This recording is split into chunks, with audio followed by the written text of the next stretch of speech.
At the beginning of Unit 2, we're going to do what I think is actually the most quote unquote fun. I know I'm a math teacher, but graphing by translations, I think, is something that is very intuitive. It's something that, students really understand, and it is something that is going to continue to follow us. So we're going to do it again in Unit 3, and we're going to do it again in Unit 4.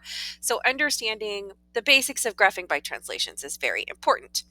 To start with, though, we have to understand 6 very important graphs. We call these the base graphs or the parent graphs.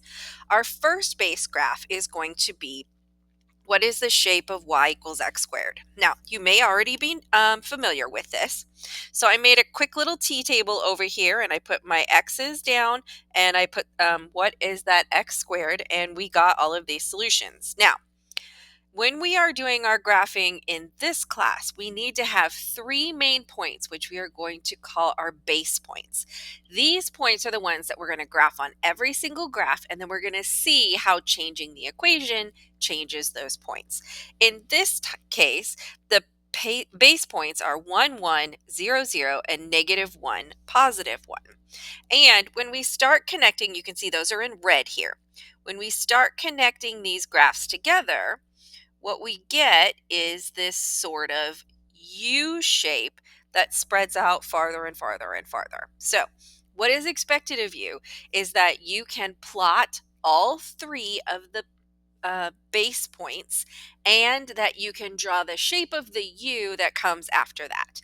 Now, since I am not the best artist, I always like to show the Desmos.com version of this. So here is the picture in Desmos. You can see those 3 important points, -1, 1, 0, 0, and 1, 1. Those base points are all highlighted in red, and then the parabola is drawn after that. So we can see what's going on there.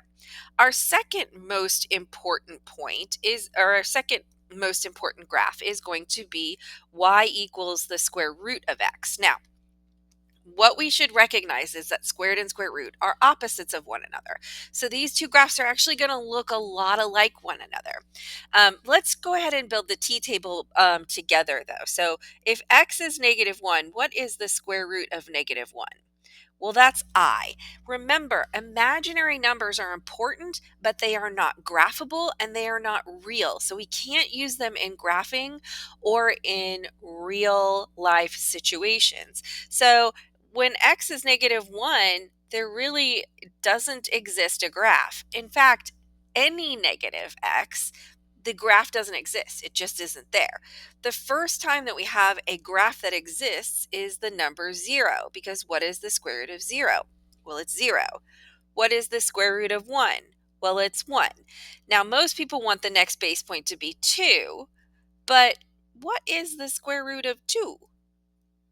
Well, that's kind of a difficult thing. It's like a decimal or something.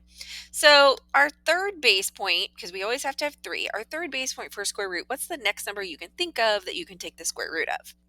Well, the next number that I can think of that I can take the square root of is 4. So my third base point is going to be 4 too. So our 3 major base points for square root are a little bit on the difficult side. They are 0, 0, 1, 1, and then 4, 2, because that's the next one we can do. And then, of course, 9 would be the one after that because we can take the square root of it. And we get kind of this arcing looking thing that's going up a little fast and then slowing down. What it should look like to you is taking the parabola over here and tipping it sideways and chopping the bottom off. That is what a square root function should look like. And just to drive that home, let's take a look at a version of this given to us by Desmos.